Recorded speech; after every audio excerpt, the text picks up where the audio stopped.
Splash pads are both functional and figurative. They provide respite during the hottest days of summer. And they bring a community together for some old-fashioned fun. When they're working, splash pads provide recreation at its most visceral. Simple moments for all ages drenched in happy chuckles, smiles, and squeals. But when they're not working, splash pads symbolize neglect, lack of attention to detail, and apathy. When Mayor O'Leary and his staff checked the city's splash pads in 2011, they found that only a single pad was working. One.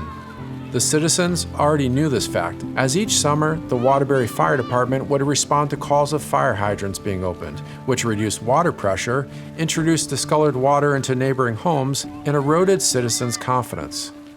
In reaction to the splash pad analysis, O'Leary simply said, "This just isn't right." The city, even with tight budgets, got to work on fixing the splash pads, as well as a myriad of items, big and small. In time, new pads were built in 16 parks, and the hiring of park and recreation employees was expanded. Hey, you guys. Why is the water coming out of that thing? The municipality assessed quality of life issues for its diverse population. It took stock of the ways that living, working, and playing in Waterbury could be improved. Then, it did something about them.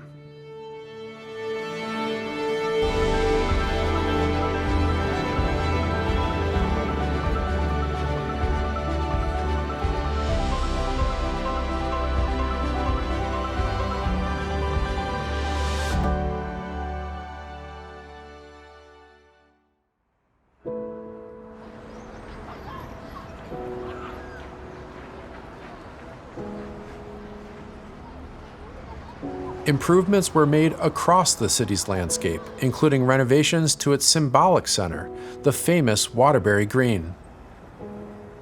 O'Leary and his team were keen on maintaining the green's original character, while infusing modern features into the plan, like LED lights, security phones, automated irrigation, and a plaza space. The luster has returned to this downtown gem, renewing pride for the place where President Kennedy once spoke, and the Welton Fountain still resides.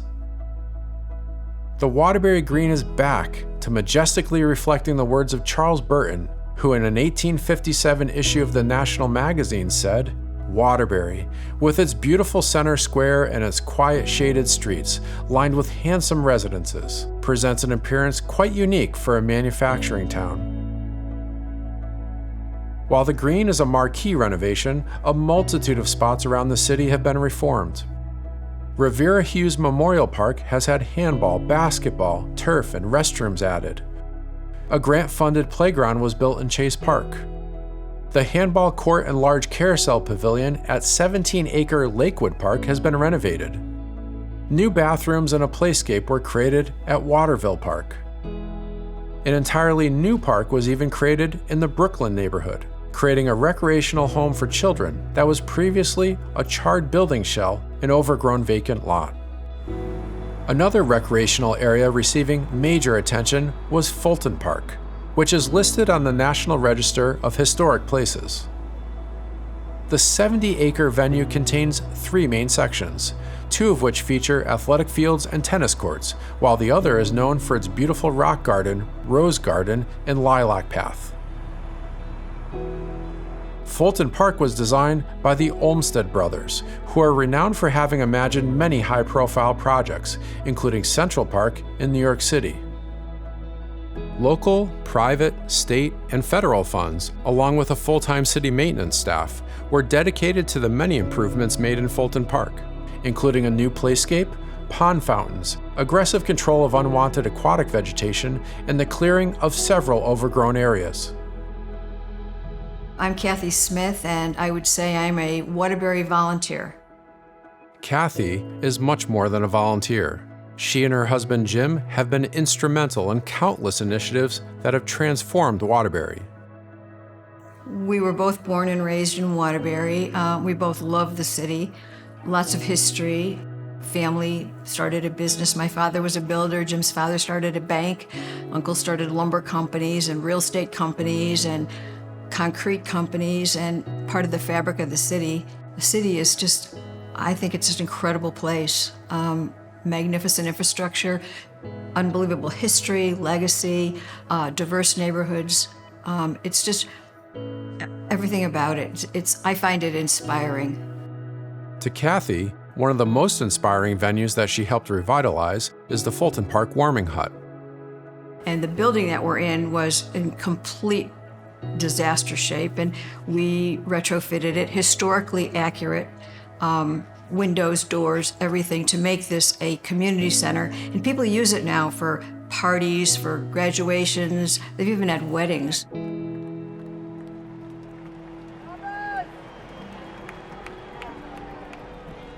Municipal Stadium, one of the state's most historic baseball fields, was entirely rebuilt and renovated. Municipal crowds once cheered for Joe DiMaggio, Yogi Berra, and Phil Rizzuto when the Yankee greats battled the Waterbury Timers in 1947. They saw women's softball pitcher and Waterbury native Joan Joyce strike out Ted Williams, Dom DiMaggio, and Johnny Pesky, in order, during a 1961 exhibition. And audit teen stars like Ken Griffey Jr. and Alex Rodriguez during national tournaments of the 1980s. But by the 21st century, the complex had been so neglected that it was declared unsafe. Since the multi-million-dollar multi-phase revitalization, Municipal Stadium has been the home of the Mickey Mantle World Series, the Waterbury Silverbacks of the Connecticut Collegiate Baseball League, Division II baseball power Post University, and a variety of travel teams and tournaments. Hamilton Park, with nearly 100 acres that began as a land gift from a silver factory owner in 1898, originally included a zoo and a public swimming pool. Through comprehensive neighborhood input, $9 million is now driving Phase 1 of a major renovation, which will feature a new pool, pool house, playscapes, and promenade adjacent to the Seven Angels Theater. Library Park, a neighbor to the similarly historic Waterbury City Hall building and the backyard lawn of the Silas Bronson Library, also received a major overhaul. With $1 million of support by the Harold Webster Smith Foundation, the philanthropic arm of Webster Bank, the park is now an even more attractive venue for downtown recreation and large community events.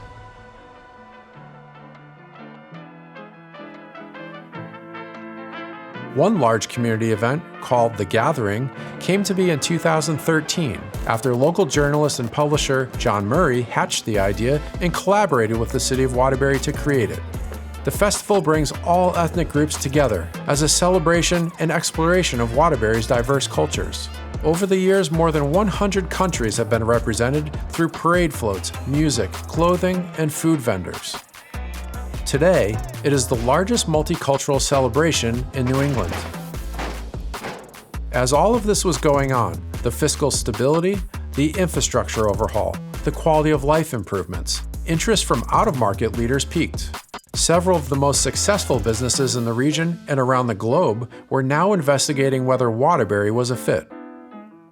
Executives of King Industries spent a year secret shopping in the city, frequenting the stores, restaurants, churches, and parks to see whether they and their employees would be comfortable here.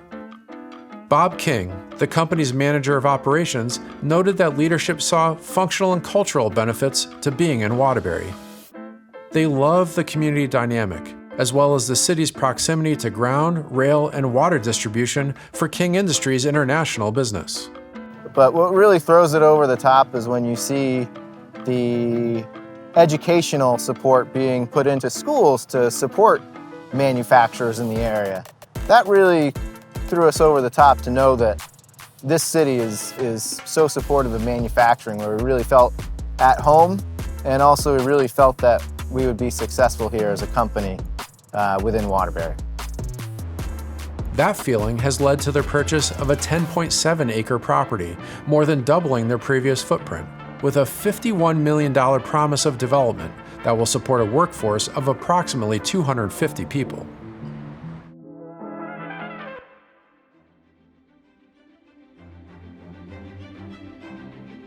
Mega brand franchises and multi-generational family businesses also joined the Waterbury scene. Texas Roadhouse, Taco Bell, Jersey Mike's, Burger King, Popeyes, Five Guys, Starbucks, and others opened locations in the city. So too did Frank Pepe Pizza Napolitana, the pie maker who helped make New Haven the pizza capital of the United States to many. Hoffman, one of the nation's first auto groups with a century of success in markets like Hartford and New London, built a new $10 million BMW dealership in Waterbury. You know, in the earlier part of my life, my impression of Waterbury is very little. It was a place to drive through when I was going to New York City. When the century-celebrating auto group looked to grow beyond its well-established locations, Waterbury offered something unique. The values that I was raised with, other than, you know, honesty, hard work, etc., the top two would always be family and community, those two things. It starts with our 480 employees, and that's a philosophy that lies within our company values. And we practice it, we preach it, and we push it every day. With Waterbury, that has taken off like something I've never seen. I've never experienced such an immediate desire to get involved in a community because those values are there amongst everyone, including government officials. Hoffman's impression of the city has gone from little to today, a lot. First of all, as a business person, Waterbury represents a very pro-business environment. On the personal or family side, my impression of Waterbury did change in time, and it changed in an incredibly transformative way for me and for my family, and actually for everyone who works in our company. We look at coming to Waterbury as forever, and it will be forever. You know, I'm third generation. There's a fourth generation behind me, so we're all in it for the long haul, and that's what makes dealing with the mayor and his team so wonderful. Even international powerhouses are getting in on the excitement building in Waterbury. Emax, the top supplier of water heater solutions in the United States, moved its headquarters and manufacturing to Waterbury, doubling its operational footprint in the process. In 2022, e-commerce and technology giant Amazon selected the Waterbury Naugatuck Industrial Park as their preferred site for a first-mile distribution center. The deal underscored a regional approach towards economic development between the city of Waterbury and borough of Naugatuck, in collaboration with state officials. The new Amazon Center is forecasted to generate 1,000 full-time jobs and hundreds of part-time jobs. The idea to approach economic development from a regional perspective really gets back to Mayor O'Leary and Mayor Hess from Naugatuck. Several years ago, they worked together to buy a piece of land in the Naugatuck Valley Waterbury Industrial Park and went to the state to get $1.8 million of funding to build in an access road. About 2 years ago, we went out to bid for that property, and we received several bids, one of them being Blue Water Development Group with Amazon as their tenant. Amazon already had a deal in Waterbury, so they were familiar with the administration and they were familiar with the location. And I think the interesting part of that was typically when we put properties out to bid, it's usually a developer that doesn't name who the end user is going to be. In this case, Amazon wanted the property so badly that they actually decided to put their name to it to give the city a level of confidence that this is not going to be a spec build. There's a tenant who's waiting for this development to happen. The pro-business environment in Waterbury has also intrigued companies with extremely unique models, like one revolutionary business that started with a fish tank in the basement of a Fairfield County residence. Ideal Fish raises Bronzino in an immaculate and sophisticated complex on Waterbury's Avenue of Industry. The delicious Mediterranean fish, a featured product alongside the company's salmon, shrimp, caviar, trout, and barramundi offerings, is grown in a massive recirculating aquaculture system. In basic terms, this means that the waste products of one system becomes the nutrient inputs for another. Says Eric Pedersen, the Ivy Leaguer turned Wall Street financier turned Ideal Fish founder. We do it in a way that the fish grow much more healthfully and much more quickly than they would in the wild. His business resides in an enormous structure originally built by the Waterbury Button Company, a few hundred yards from the newly widened I-84 highway that can transport seafood to a market or kitchen overnight. The ultra-sustainable model of Ideal Fish has garnered international acclaim. from a feature in the New York Times to being named one of the best for the world B Corps in environment. Yet Pedersen credits the Waterbury workforce for the company's meteoric rise.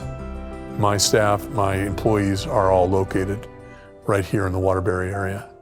And it is it's what's made us successful. And that's something that you can't sort of look at in the papers or in online and figure out. You have to go out and meet them. You have to sort of see what the labor force here is like. And what you have is, an ethic in this community that is resoundingly American. We're doing something really special that I think is going to change the way that seafood is supplied, not only in this country, but I think globally in time.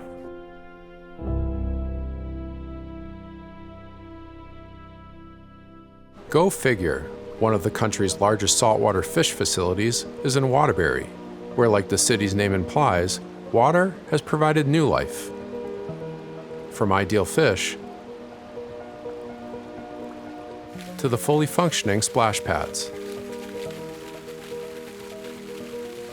Kathy Smith, voicing a sentiment shared by a large number of community and business leaders, summarizes what Waterbury is all about.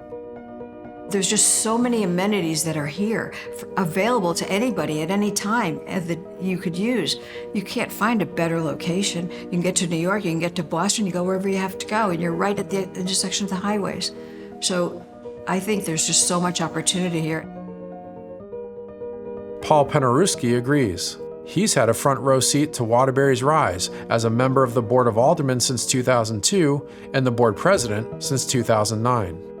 Penarewski was born, raised, and educated in the city before a long, successful career as legal counsel for the Attorney General's office and the Connecticut Airport Authority. His family, his parents, and his relatives still call Waterbury home. When I became an alderman in 2002, I think the city was at the lowest level that you can imagine a city being at. It was bankrupt financially. In some ways, it was bankrupt morally. And it just seemed like a great opportunity. My family was here. I was invested in the community, and it seemed like I had something that I could give back. I was born and raised here. I've lived here my whole life. And I just remember what it was like when I was a little boy. I remember what my father and my grandfathers told me Waterbury was like when they were growing up here. Downtown was vibrant. The factories were churning out 24 hours a day, 7 days a week. And while I know we're never going to get back to that history, I do think Waterbury has a great future ahead of it. And I'd love to see that happen in my lifetime, to see Waterbury really transform itself one more time into something phenomenal. A place where people want to come and a destination for people where they can really come and enjoy themselves. One of the things I'm most proud of is that we'll be leaving this city much different than we found it. And we're proud of that. And it took a team effort from day one. And I think the city's fiscal health speaks for itself. Having said that, there is so much more to do, so much more that can be done. And it is really my hope that the next mayor or mayors who follow will recognize the potential of this great city, the people of this city, and utilize the foundation, especially the fiscal foundation that's been put in place to achieve almost anyone's dreams and visions. Waterbury is well into its transformation, rebuilding itself in an incredibly short period of time, as a place where everyone belongs and where you're welcome to join in. Through the involvement of individuals, families, and businesses, there's so much more that can be built. And from that building, many of the city's greatest achievements will be born.